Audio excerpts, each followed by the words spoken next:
also a statewide redistricting issue 1 on the ballot, and a countywide mental health issue on the ballot for Butler County voters. That's going to be issue 12.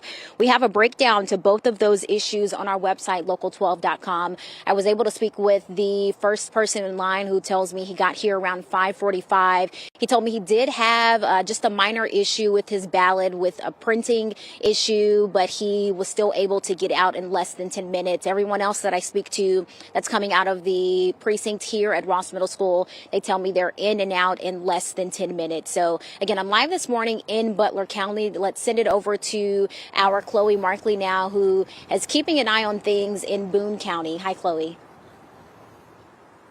Hey, Sydney, that's right. We're here in Hebron. We're at Connor High School.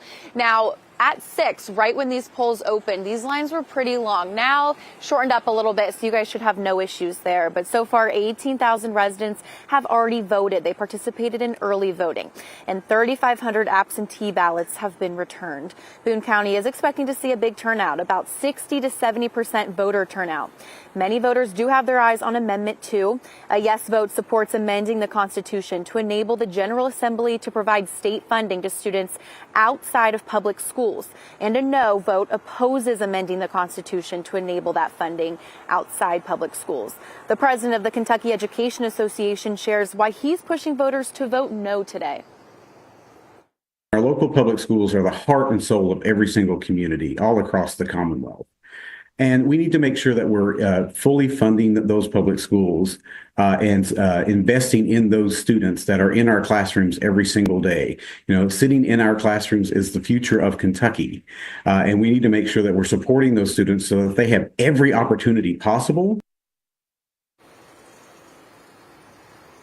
And of course, that voter was voting no. But coming up at 7:30, you'll actually be hearing from a voter that voted yes. But as I'm looking in right now, that line's actually pretty short, so you guys should have no issues. Remember, though, you do need to get those votes in by 6 tonight. But for now in Hebron, Chloe Markley, Local 12 News. Well, hi, Chloe. Good morning to you. I'm here at St. Anthony of Padua Catholic Church. Looking here, there is no line right now. We saw lines earlier this morning, but it looks like people are getting in and then getting out. Polls close at 7:30, so you have plenty of time. They opened around 6:30. Now, I'm here with a voter. This is Joshua Zach. Josh, how are you feeling headed in there to go vote? I love voting day of, so I'm feeling optimistic overall. Yeah. We'll see. Yeah. What made you decide to vote in person? I love Walnut Hills. I love this community, and I love coming out and seeing people early in the morning on election day. So. Yeah. Have you made your decision as to who you're voting for yet? Yeah, I feel ready. I've had my candidates in mind for a while. So. Yeah. That's awesome. That's really awesome. What would be your message to people to encourage them to come out and vote today? I think there's so many reasons to not vote, I would say, especially like in my age group, but there's too many factors, I think, where you just have to. You have the opportunity to say something about what happens in this country, so. Yeah. Well, Josh, thanks so much for talking with us. Thank you. Yeah, thank you. We appreciate it. Now, polls will close once again at 7:30 tonight. Remember, if you are headed to vote, to bring a valid form of ID. That can be a driver's license, that can be a military ID card, that can be a U.S. passport. If you have a mail-in ballot, you can also turn it into the Board of Elections here in Hamilton County until 7:30. For now, live in Indian Hills, Annie Brown, Local 12 News. Danny, now voters need to be careful about what they wear to the polls today. Electioneering is prohibited by law in Ohio. It means you're not allowed to wear campaign apparel such as clothing, hats, buttons, stickers. No name of a political party or a candidate or a ballot issue. Ohio Secretary of State Frank LaRose says enforcement is handled differently in each county, but he says he just wants to make sure there's a free and fair election voting process for everyone. So if somebody insists on wearing that clothing, we're going to write their name down, turn it over to the County Board of Elections, which could choose to pursue prosecution because it is a crime. But we're not going to keep that person from voting, certainly. LaRose says more than 30% of Ohio's registered voters have already cast ballots during early voting. That amounts to more than 2.5 million voters who voted early. LaRose says if turnout in Ohio is strong, the 2020 record of 74% of registered voters could be broken. We'll be bringing you sorry. That's okay. We'll be bringing you coverage of the vote and election results all day here on Local 12. You can track the votes as they come in on local12.com. It's an interactive tool, and it'll let you see the votes from every state, how they're affecting the electoral count, and the balance of power in the Senate or House. You can always track Ohio's Senate race, issue 1, and the 1st District congressional race, and see how each county is voting. You can find it under the Election tab. A Local 12 investigation revealed for the first time a shocking death rates around a uranium enrichment plant in southern Ohio, and a new study reveals it's getting worse. I have never seen a death rate this high. We'll show you new figures, and you'll hear from families dealing with the tragic fallout of cancer and death.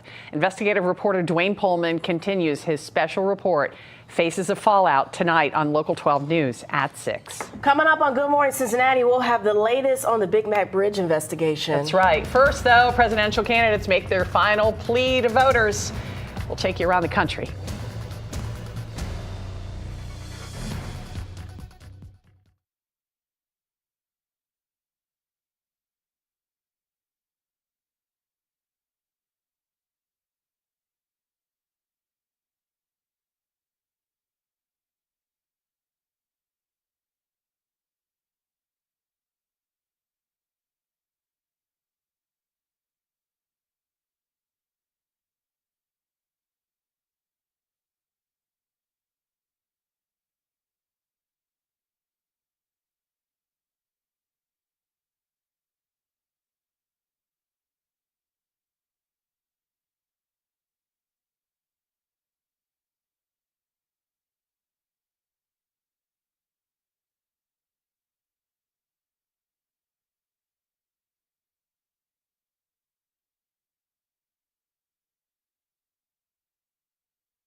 Taking a live look at the Cincinnati sign over there on the Duke Energy Convention Center. It's all lit up in red, white, and blue.